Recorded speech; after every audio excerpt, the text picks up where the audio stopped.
Здравейте, приятели!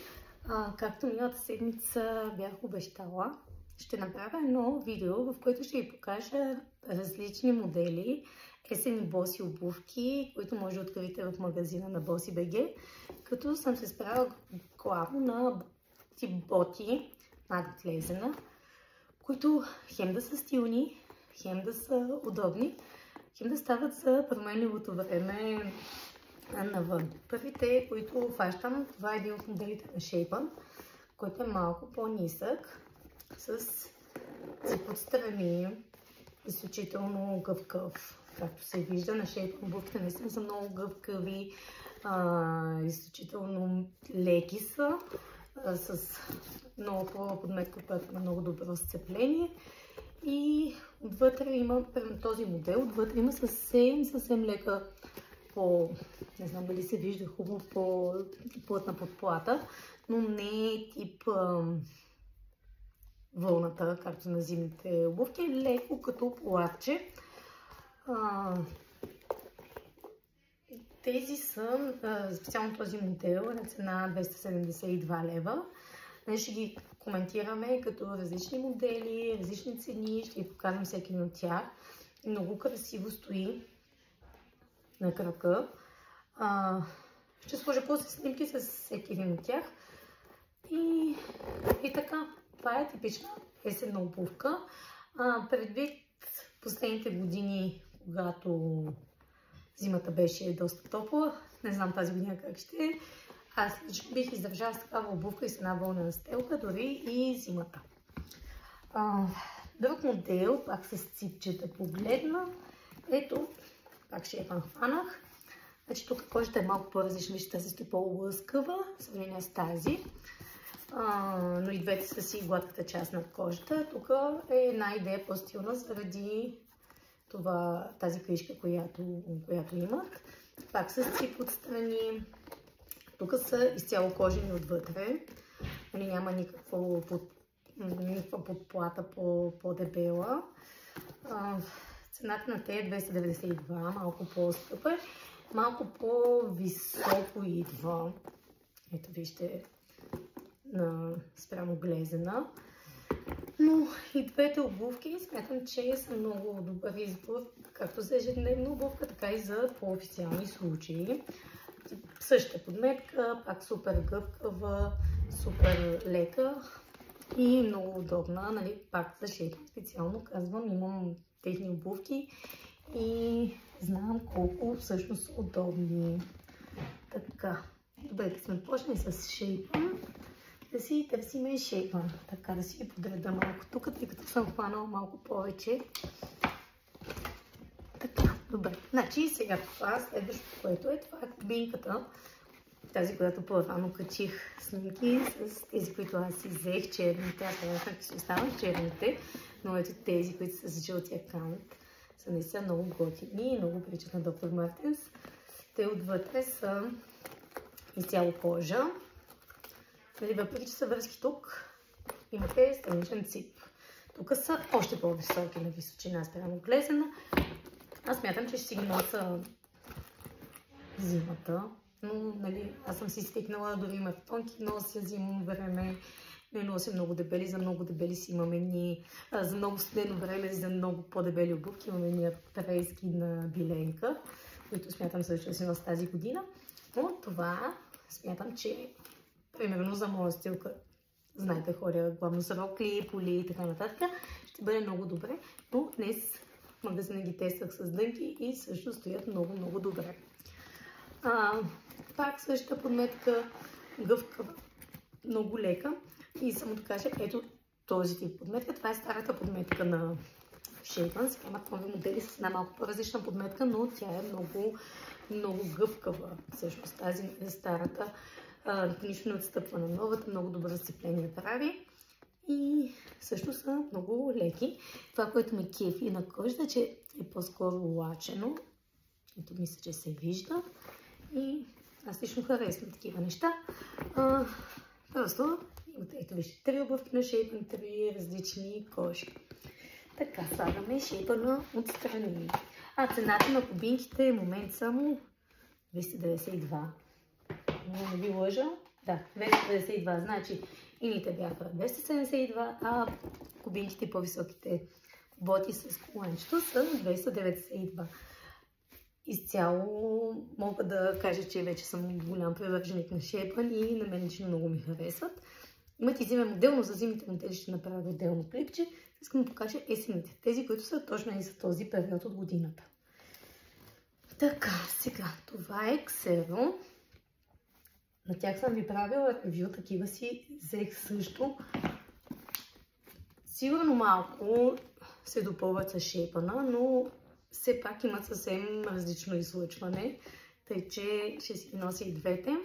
И това си е малко тип кубинка заради връзките и с разлика, че те нямат цип. Тези са само с връзки, но това по никакъв начин не ги прави трудни за обуване и пак са подплатени с кожа отвътре. Графера е много стабилен. Виждате, малко по-скъпи са, 312 лева, но те са коренно различни. В смисъл, наистина, всяка една от обувките си има предимствата и недостатъците. Малко по-ниски са в сравнение с кубинките на Shape'n и кожата не е лъскава, не е лачена, си е тази гладката кожа. Това са на Xero, само да погледна тук. Наистина има голямо разнообразие от есенни боти на различни марки, затова искам да ги покажа марка за марка. Да, и точно на Xero, те са по-скоро тип Челси. Ето, по-елегантно стои това, когато се носи, да кажем, с рокля, с пола, с панталон. Много са, извинявайте, някой извънна, когато се носи с по-елегантни дрехи, но също са много красиви пак. Отвътре са си само с кожа, само една секунда. Даже е текстил отвътре, има и кожа и текстил. И за този период на годината наистина са страхотни. Като ценичка за 265 тези. Не знам дали го сложих правилно. В сравнение с другото Xero, да ги сложим една до друга. Подметките си приличат. Сега има малко разлика, но като цяло си приличат. На височина са, кажи речи, еднакви. Просто дизайна е по-различен от по-тип кубинка, другото си е Челси. Така, значи 312-265 в момента са Челсито. Сега. Другите, които искам да покажа, пак модел Челси, нали, умишлено взимам те, това са на биленка. Тук отвътре има и кожа и текстил, като не по-скоро е само текстил, има така малко по-топличко отвътре под платата. Аз пак казвам, смятам, че всяка една от тези есенни обувки, да ги наречем, с една хубава вълнена стелка се стават и перфектните зимни обувки, особено имайки предвид последните зими колко е топло. Ето тук и с Челсито на Xero. Има си разлика в подметките, все пак си различни марки, но на височина са горе-долу еднакви. Ето, малко по-високо Xero. Цената на ленките, честно казано, не виждам колко е. Може би ме е паднал тук ценичката, не ги знам на всичките, признавам си. Да погледна, но да, ще го погледна, после ще го напиша в коментар. И последно остават едни 4 чифта на Groundis, като от някои има и в мъжката нумерация. Сега по-тесни са. Искам да видите разликата на биленка и Groundis. Те са по-тесни, са по-тънък, по-фин крак. Вече пак са много гъвкави, много са стилни. Тези са пак един вид тип кубинка, с цип отстрани, връзки. Това е подметка, тя си е типичната за Groundis. Цената им е 292. Виждате, всичките са между 270 и 310 лева. По-топла подплата си има отвътре. Това за мен си наистина вече си минава за зимна обувка. Но да кажем, повече хора в България съм забелязала, че са по-зимовничеви, така че всеки си както си му удобно. Аз съм си свикнала, нали, пак казвам, си да ходя дори с маратонки понякога. Ето я. Виждате колко пак са много хубави. Просто са малко по-тесни за хора като мен, които са свикнали да имат много обем. Може би не е вариант, но да, всеки си преценя. А това е тип Челси. Ето пак. Също е много елегантно. Същата подметка е.